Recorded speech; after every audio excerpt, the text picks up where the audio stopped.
Krishnamurti, in dialogue with Dr. Alan W. Anderson. J. Krishnamurti was born in South India and educated in England.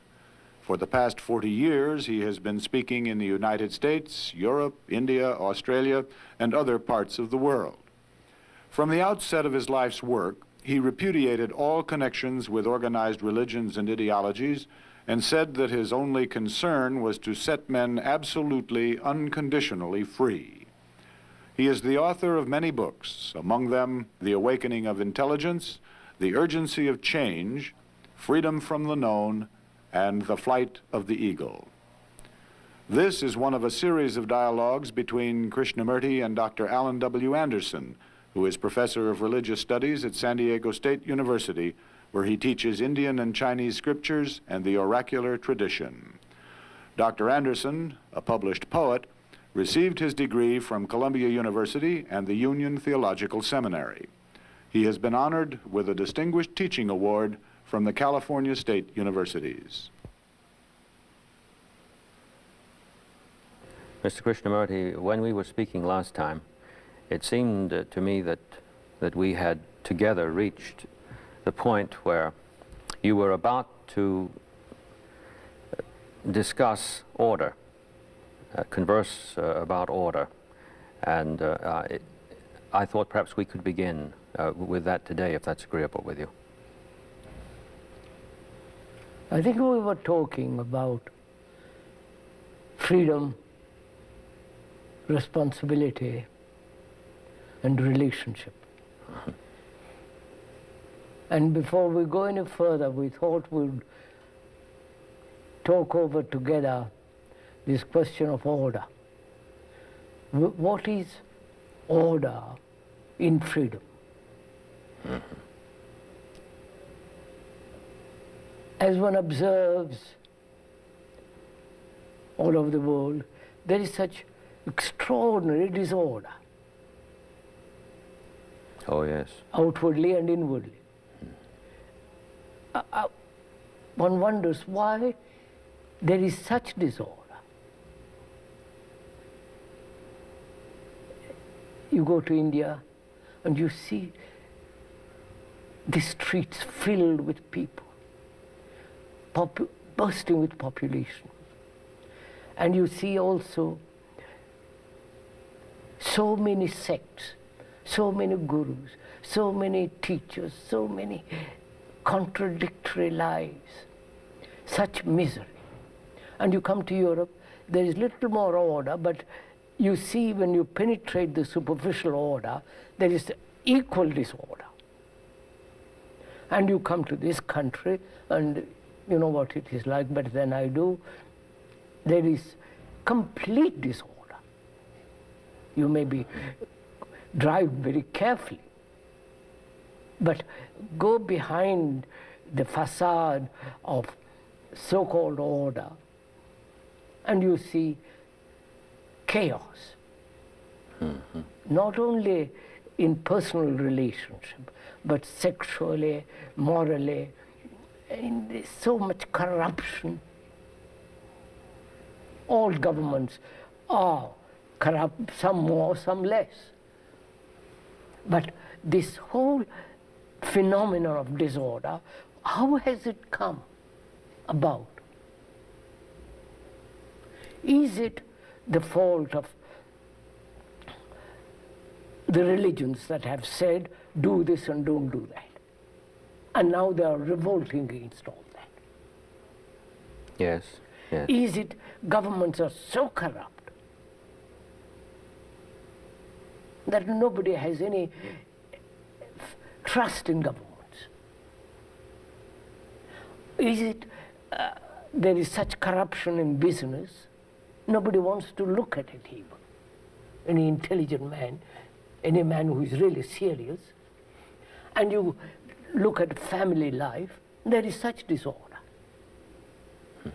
So taking the whole phenomenon of disorder, why is there such disorder? What has brought it about? Doesn't it appear that there's a sort of necessary almost built-in progression in terms of the way we mentioned necessity earlier. Once order so conceived is superimposed upon an existing situation, not only does it not effect what is hoped for, but it creates a new situation, Of course. which we think requires a new approach. Of course.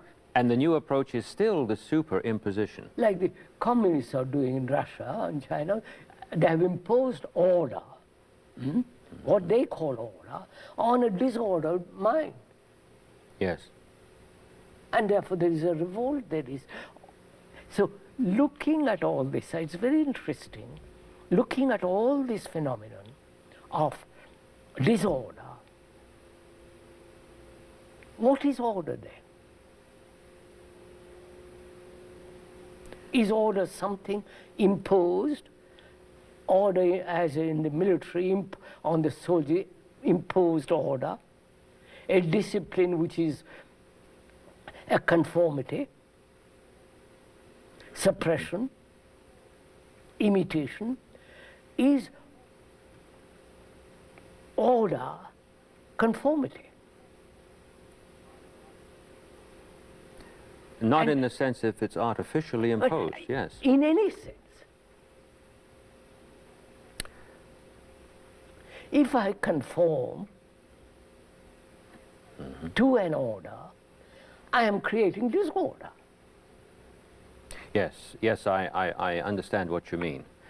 In our use of the word conform, we sometimes mean by it a natural relation between the nature of a thing and the activities that are proper to it or belong to it. But then that use of the word conform is not the use that is usual and the one that we are concerned in here. No. Yes. No. So is order conformity? Is order imitation? Is order acceptance, obedience? Or because we have conformed, because we have obeyed, because we have accepted, we have created disorder?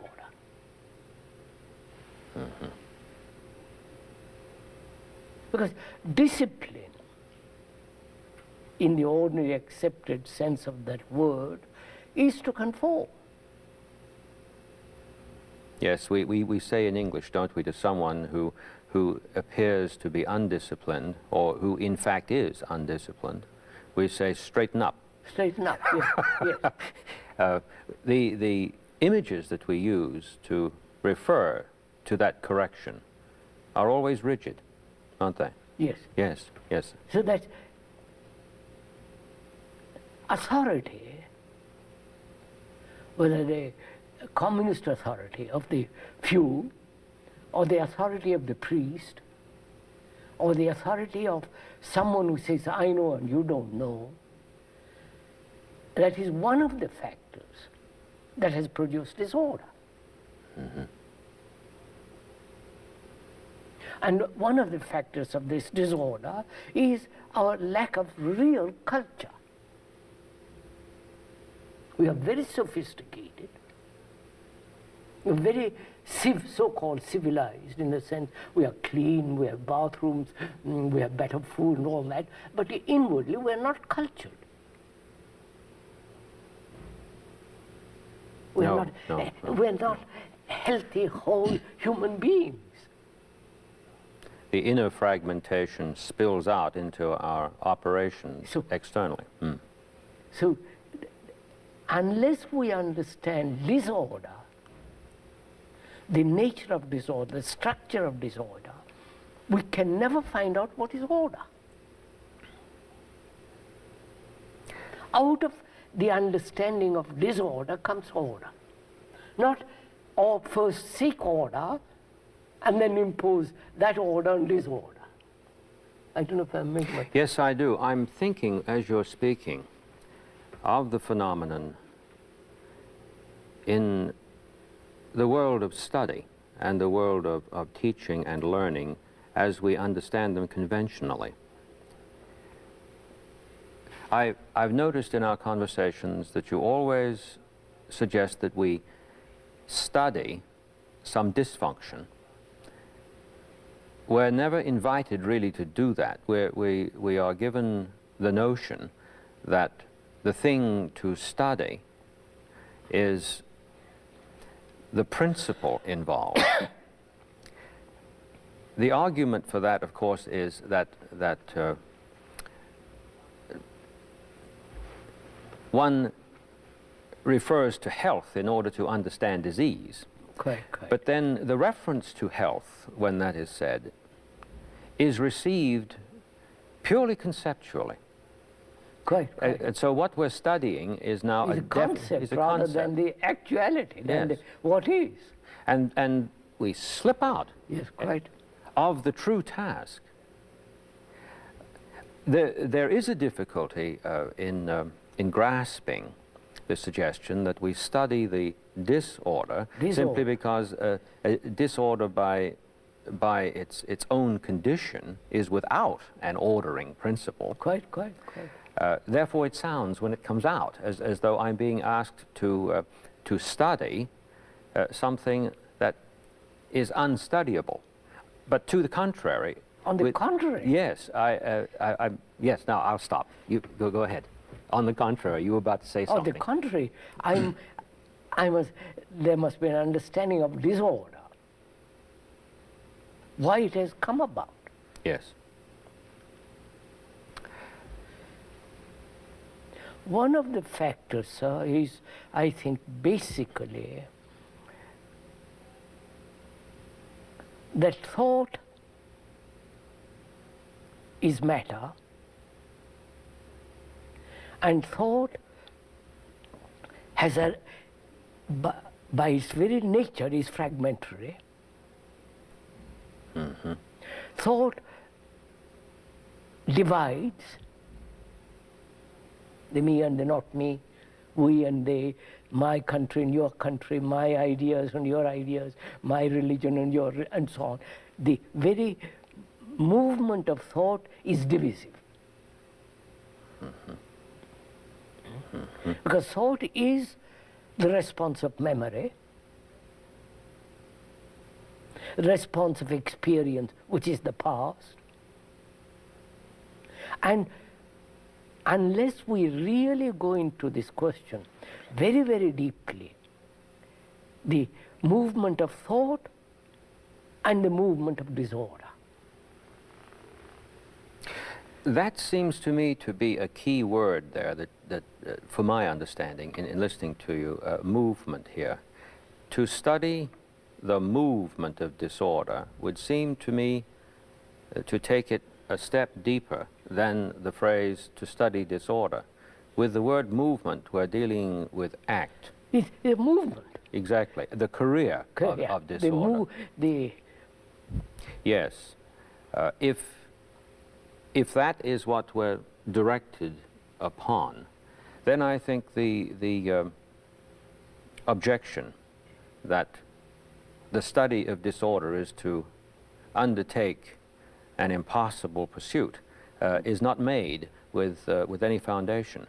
That objection loses its force precisely at the point when one says, no, it's not disorder as a concept that we're dealing with here. It's the movement of it. It's its own career, it's its passage, it's the whole corruption of the act as such. Yes, right. Yes, exactly.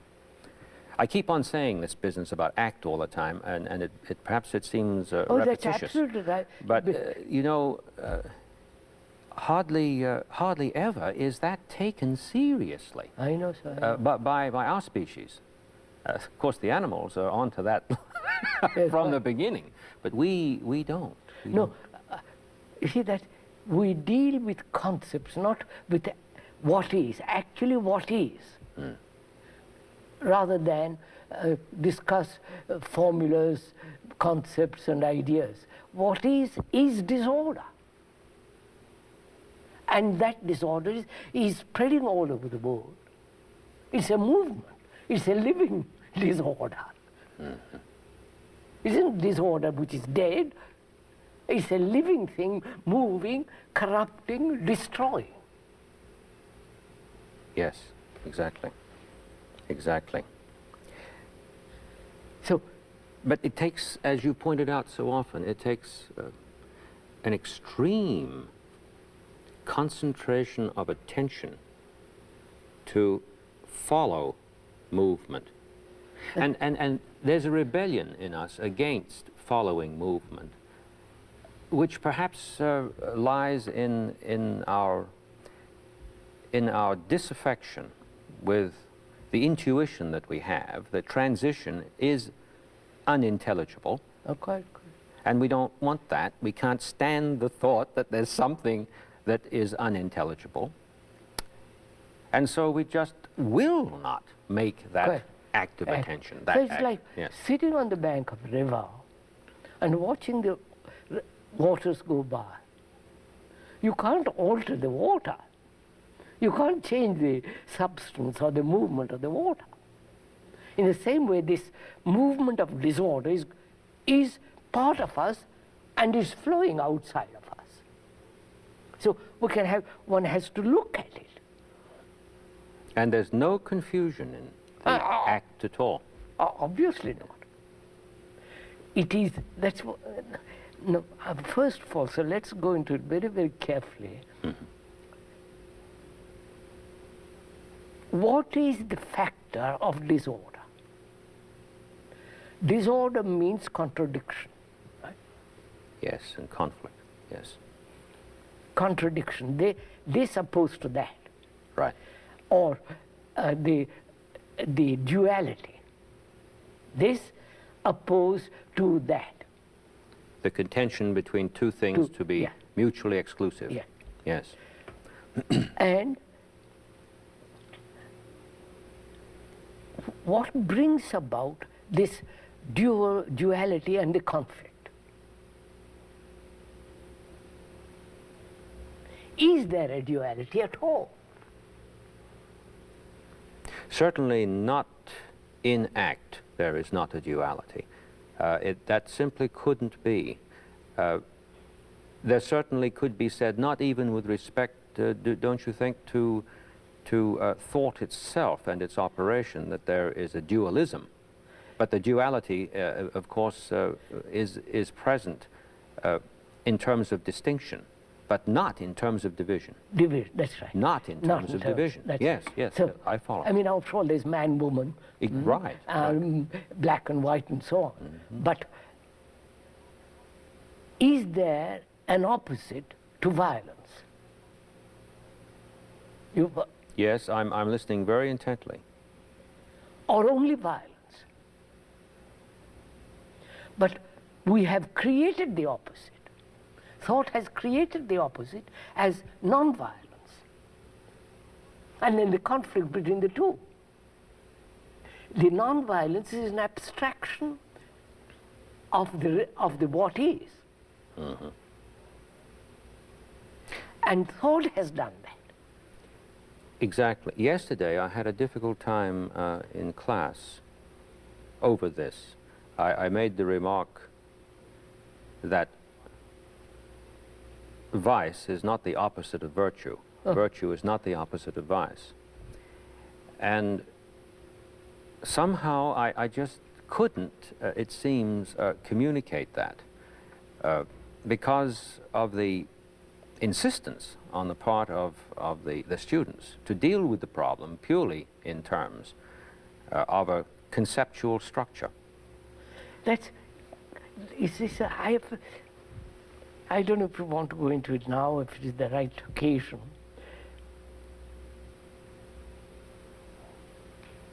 From ancient Greece, you must know, the measurement was necessary to them. Measurement. And the whole of the Western civilization is based on measurement.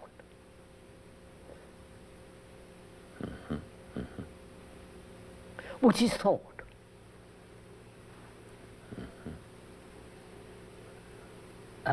This is certainly true in continuous practice. It is certainly true. And the irony of it is that an historian looking at the works of the great Greek thinkers would turn around and say at this point, well now, just wait a minute, and we would say some things about Aristotle and Plato that would suggest that no, there's a much more organic grasp of things than simply approaching it in a slide rule way. But that doesn't come to terms with what you're saying. You see that, right? Sir, right. you can see what is happening in the world, in the Western world. Technology, commercialism, and consumerism is the highest activity that's going on now. Exactly. Which is based on measurement. Yes, it is. Oh, yes. Which is thought. Now, look at it, hold it that minute, and you'll see something rather odd taking place. The East, especially India exploded over the East in a different sense. They said measurement is illusion. To find the immeasurable, the measurement must come to an end.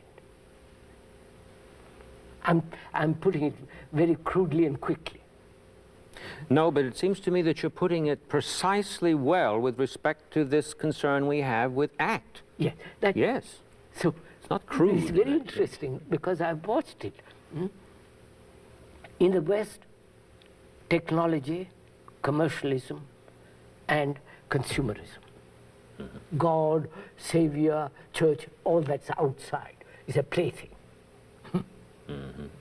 And you just play with it on Saturday and Sunday, but the rest of it you...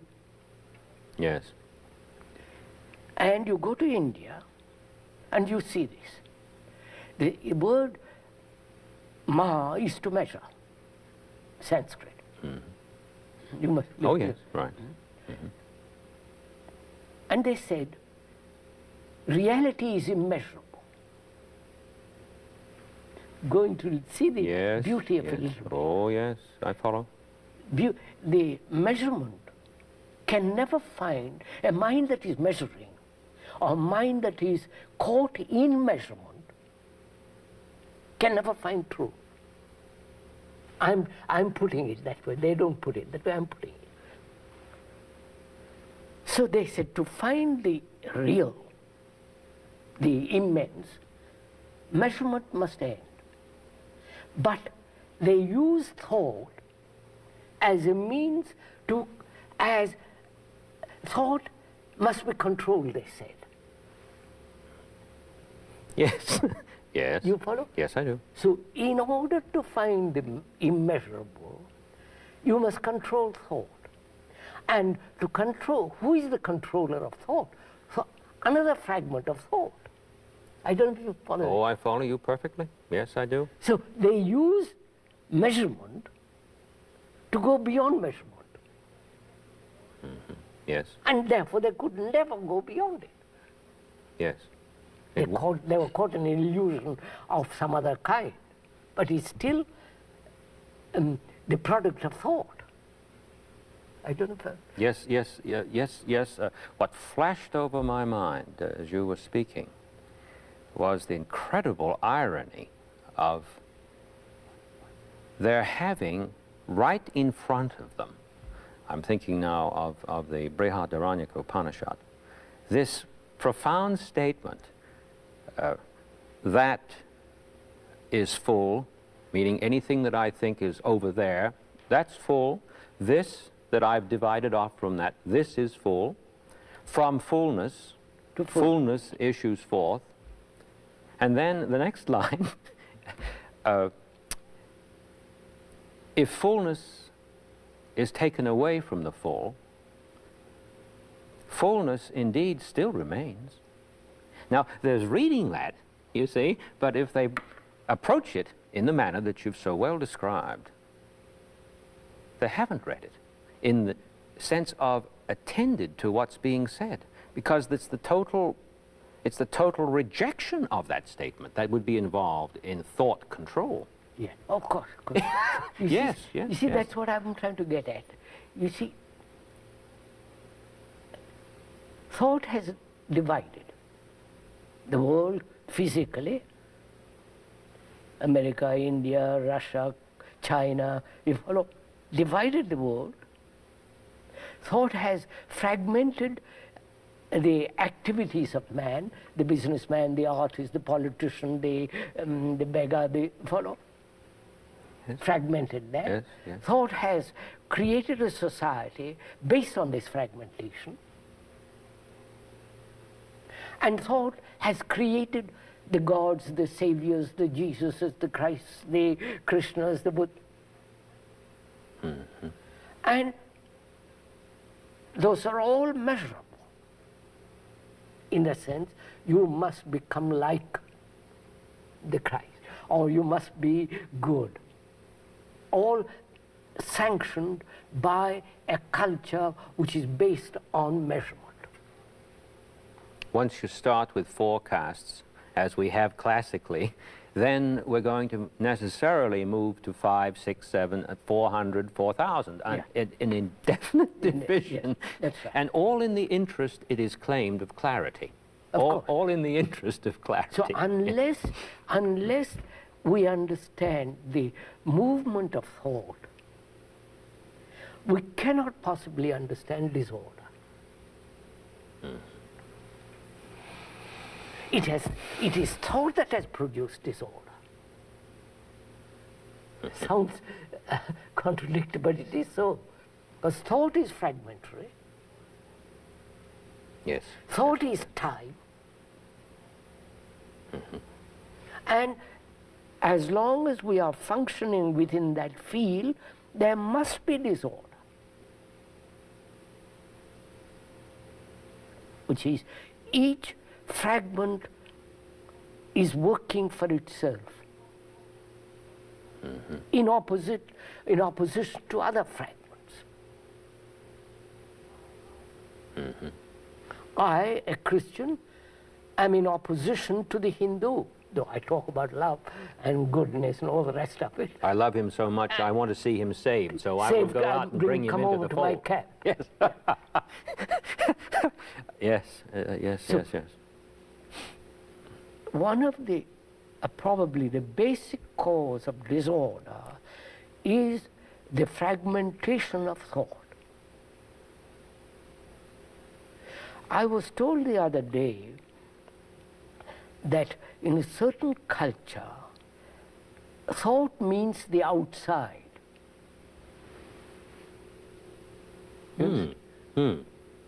That's very interesting. When they use the word outside, they use the word thought. And we think it's inside. And that's the whole, you follow? How marvelous, how marvelous. So thought is always outside. Whether it can say I'm inwardly thinking. Thought has divided the outer and the inner. So That's right. to understand this whole contradiction, measurement, time, the division, the fragmentation, the chaos, the disorder, one must really go into this question of what is thought, what is thinking. Can the mind, which has been so conditioned in fragments, in fragmentation, can that mind observe this whole movement of disorder, not fragmentarily, No, the but the whole of movement itself. movement itself. Movement itself, yes. But that's what's so terrifying, to look at that movement. It's interesting that you've asked this question in a way that keeps boring in, because measure is, and I'm going to put something now yes, in yes. a very concise, elliptical way, is possibility, which is infinitely divisible. It only comes to an end with an act with an act. And as long as I remain divided against act, I regard myself as a very deep thinker. I know. I'm sitting back, exploring alternatives, which are completely imaginary, illusory. And in the business world, men are paid extremely high salaries to come up with what is called a new concept. Yes, new concept. Yes. That, Yes. and it's called by its right name, Quite, of course, quite. but it isn't regarded correctly as to its nature. It isn't understood as to Quite. what's being said when that happens. Yes, That yeah, brings up the point, which is measurement means comparison. yes. Our society and our civilization is based on comparison. From childhood in the school to college and university, it is comparative. That's right. And comparison between intelligence and dullness, between the tall and the black, white and purple and all the rest of it. Comparison of success, in success. And look at also our religions. The priest, the bishop, the hierarchical outlook, ultimately the pope or the archbishop. It's, the whole structure is based on that, comparison, which is measurement, which is essentially thought. Yes. The Protestants complain about the Catholic hierarchy, and yet their scripture, their Bible, is what some Catholics call the paper pope. Of course. Of course, yes. With the very rejection of something, something takes its place which becomes even more divisive. Yes, yes. So is it possible to look without measurement, that is, without comparison? Is it possible to live a life, living, acting, laughing, the whole life, living, crying, without a shadow of comparison coming into it? So this, I have done, I'm not boasting, or I'm just stating a fact. I've never compared myself with anybody.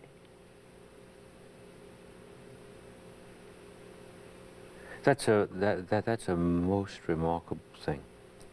Most remarkable thing. I've never thought about it even, say, but somebody much cleverer than me, somebody much more brilliant, much so intelligent, somebody greater spiritual. It didn't enter.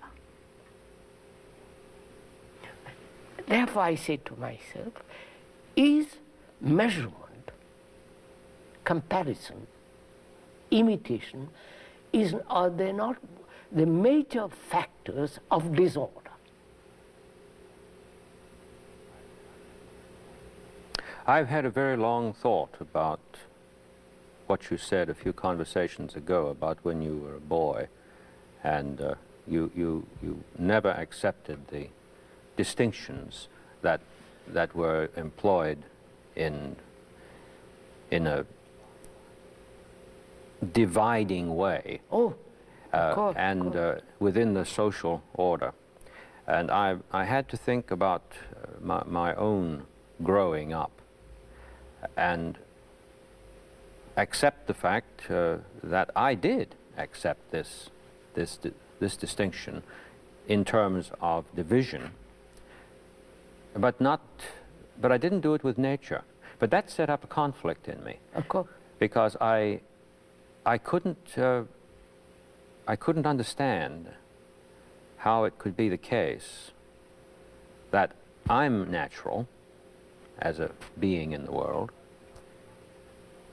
but I'm not somehow related to things the way things are in what we call nature. Right. Then it suddenly occurred to me later that in thinking that way, I was already dividing myself off from nature, and I'd never get out of that problem. No. And the thing came to me some years ago with a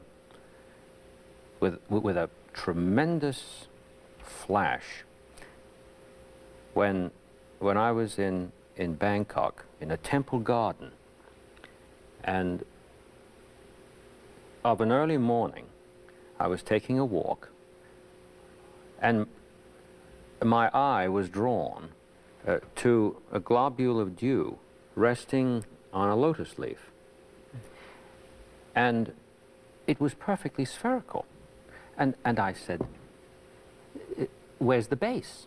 How can it be stable? Why doesn't it roll off? By the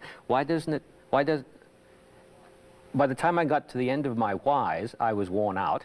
And so I took a deep breath and I said, now, shut up. And just keep quiet and look. And I saw that each maintained its own nature in this marvelous harmony without any confusion at all. And I was just still. Right. Just still. I think that's something of what you mean about the fact that was a fact. That Just remain with the fact. Look at the fact. that marvelous globule on that leaf is the fact. Yes. Is what is the act. Is what is done. Isn't that what? Right. Yes. So from this arises, can one educate a student to live a life of non-comparison? Bigger car, lesser car, you follow? Mm-hmm. Dull, you are clever, I am not clever. What happens if I don't compare at all? Will I become dull? On the contrary. I am only dull, I know I am dull only through comparison. If I don't compare, I don't know what I am. Then I begin from there. Yes. Yes. Yes.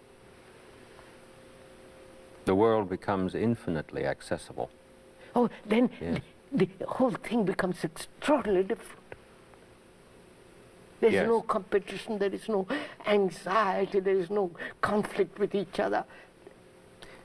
This is why you use the word total Yes, sir. often, isn't it?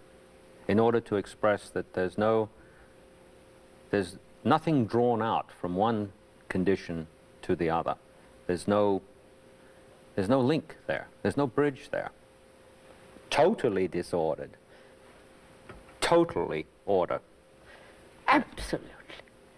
Yes, and you use the word absolute often, which it terrifies many people today. So after all, mathematics is order.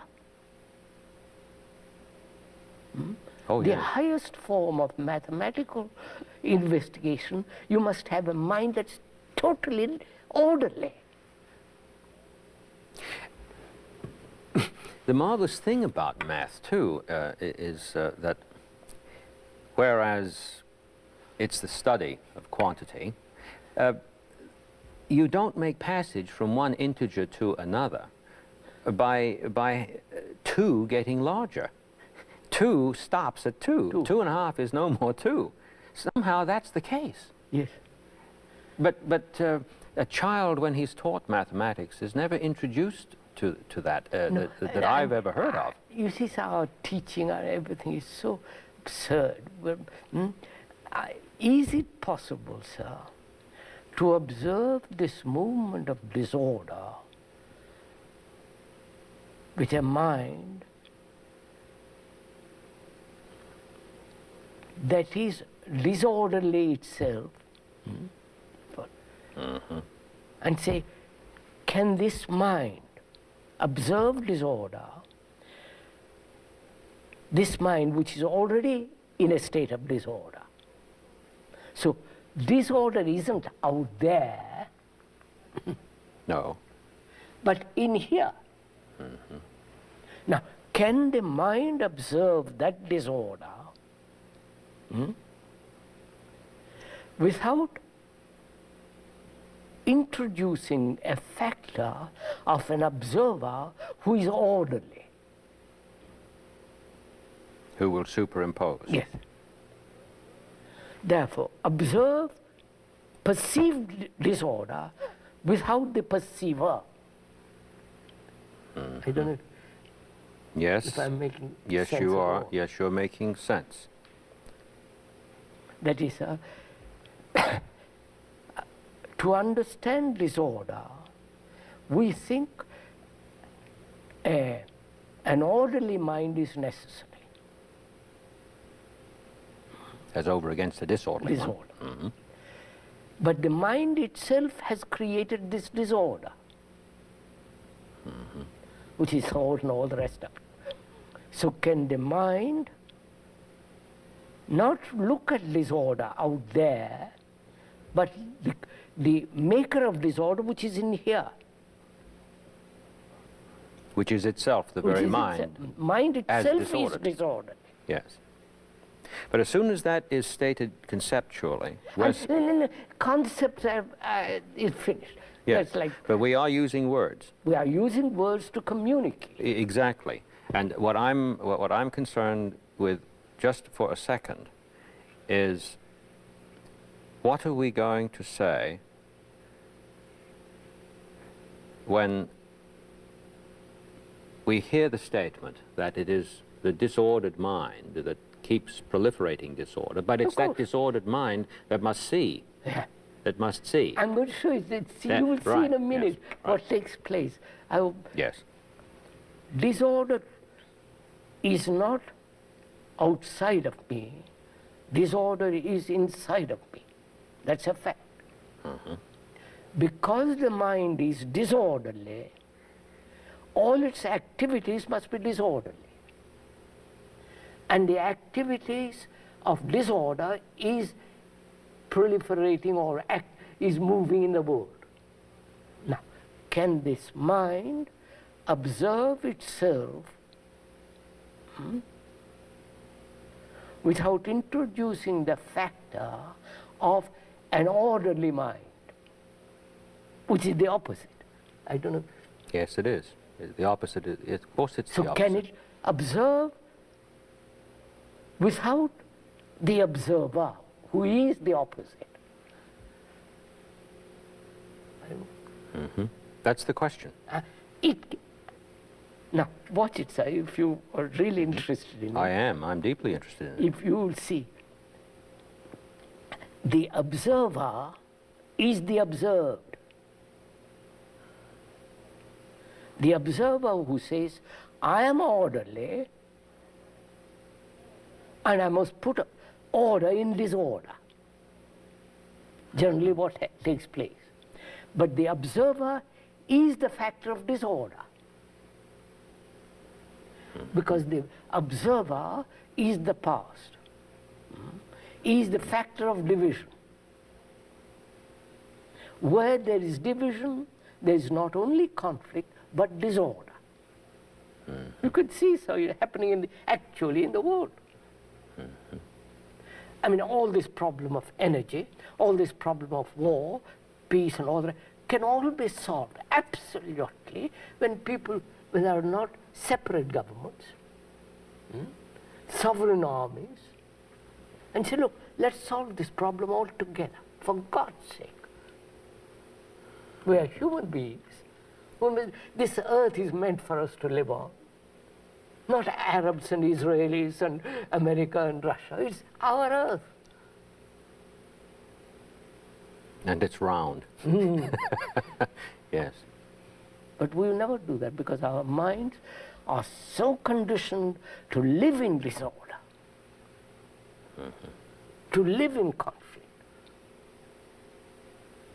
And vocation is given a religious description in terms of the task of cleaning up the disorder with my idea of order. Or your idea of order is the fact that has produced disorder. Exactly. So it brings up a question, so which is very interesting. Can the mind observe itself without the observer? Because the observer is the observed. Disorder, the observer who says, I will bring order in disorder, that observer itself is a fragment of disorder. Yes. Therefore, it can never bring about order. So can the mind be aware of itself as a movement of disorder, not trying to correct it, not trying to justify it, not trying to shape it, just to observe. I said previously, to observe sitting on the banks of a river and watch the waters go by. You see, I mean, then you see much more.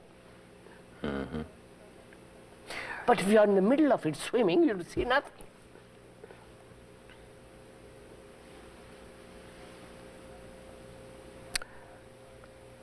I've never forgotten that it was when I stopped questioning and I stood before that droplet of dew on the leaf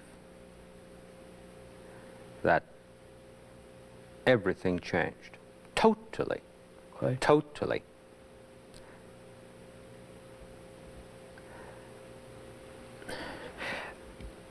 And what you say is true. Once something like that happens,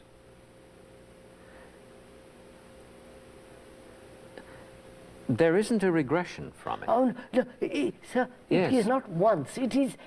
Forever. It's, yes. It Yeah. is not an incident that took place. It is, my life is not an incident, it is a movement. Exactly. And in that movement, I observe this movement of disorder. And therefore, the mind itself is disorderly. And how can that disorderly, chaotic, contradictory, absurd little mind bring about order? It can't. Therefore, a new factor is necessary. And the new factor is to observe, to perceive, to see without the perceiver. To perceive without the perceiver. To perceive without the perceiver. Because the perceiver is the perceived. Yes. If you once grasp that, then you see everything without the perceived. You don't bring in your personality, your ego, your selfishness. You say, disorder is the factor which is in me, not out there. The politicians trying to bring about order, when they are themselves so corrupt. You follow, sir? How Yes, I can do. they bring order? It's impossible. It's impossible. It's a one long series of And palliatives. that's what's happening in the world. Where the politicians are ruling the world. From Moscow, from in Delhi, from Washington, wherever it is. It's the same pattern being repeated. Living a chaotic, corrupt life, you try to bring order in the world. It's childish.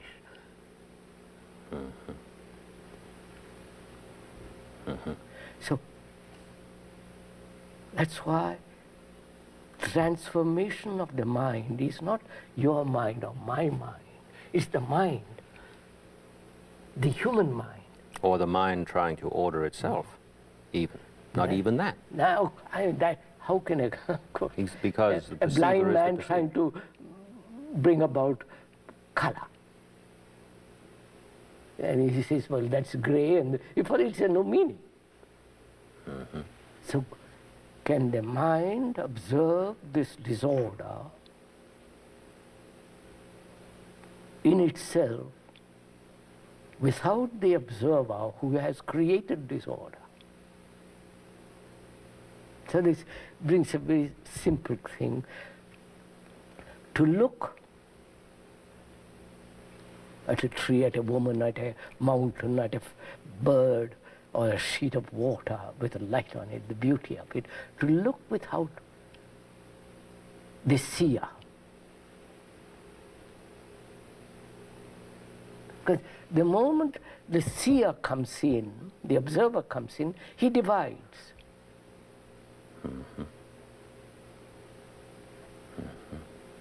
And the division is all right as long as it's descriptive. But when you are living with living, that division is destructive. I don't know if you have noticed. Yes, what was running through my mind was this continuous propaganda that we hear about the techniques that are available to still the mind. But that requires a stiller to do the stilling. No, And so that is absolutely, I'm using your words, absolutely and totally, yes, out of any possibility of attaining. But yet, you see, that's what the gurus are doing. Yes, I do understand. The imported gurus and the native gurus are doing this. They are really destroying people. You follow, sir? We'll talk about when the occasion arises. What we are now concerned is measurement, which is the whole movement of commercialism, consumerism, technology, is now the pattern of the world.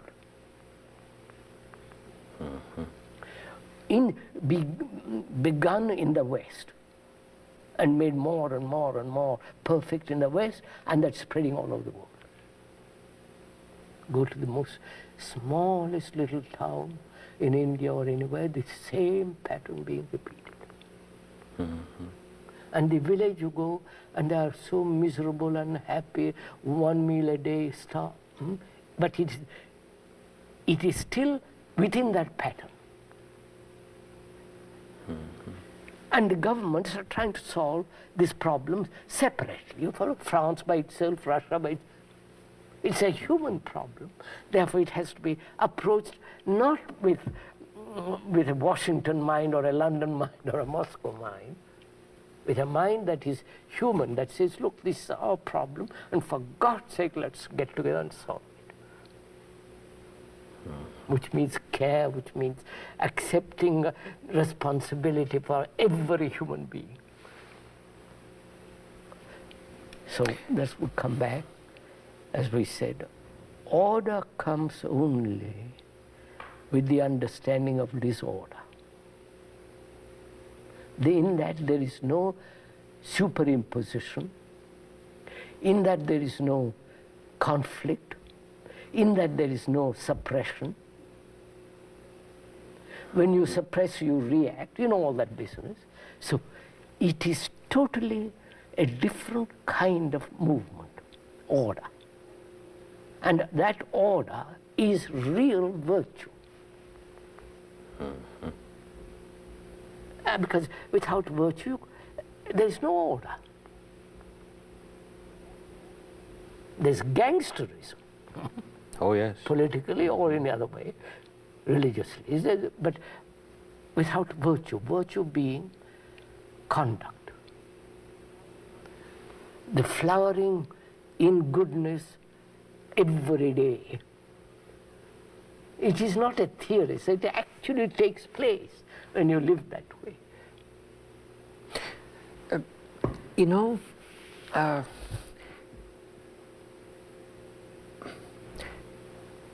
the hexagram in the I Ching called conduct is also translated treading. Treading. Treading. meaning a movement, Of course. a movement. And that's a vastly different understanding of the usual notion of conduct. Yes, but I understand from what you've said that your use of the word conduct as virtue, as order, is precisely oriented to act, move. Yes, sir. Yes. See, a man who acts out of disorder is creating more disorder.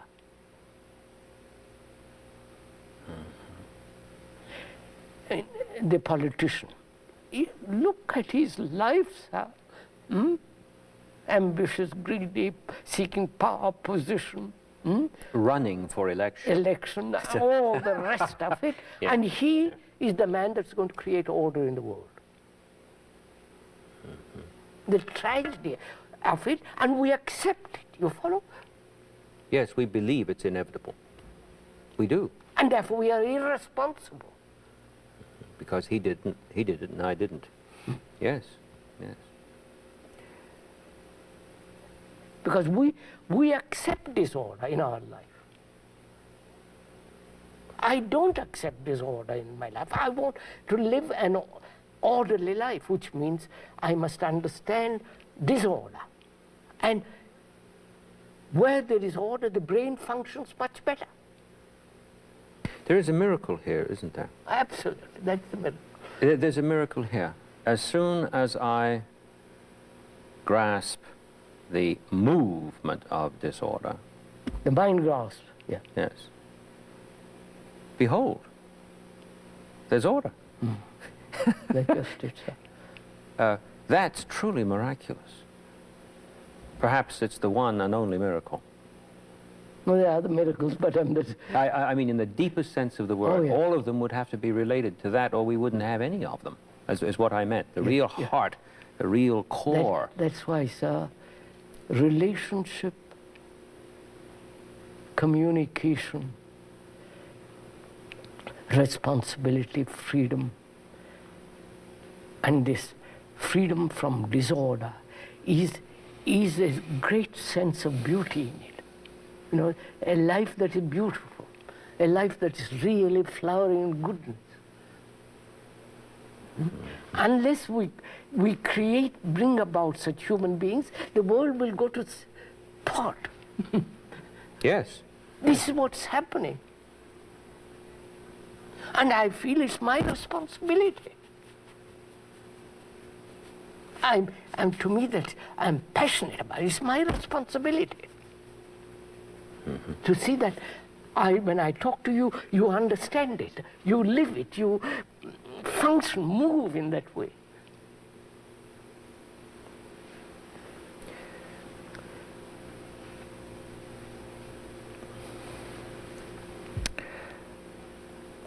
I come back to this attention thing. The enormous emphasis that you've made on staying Attention. totally attentive to this. I think I begin to understand something of the phenomenon of what happens when a person begins to think that they're taking seriously what you're saying.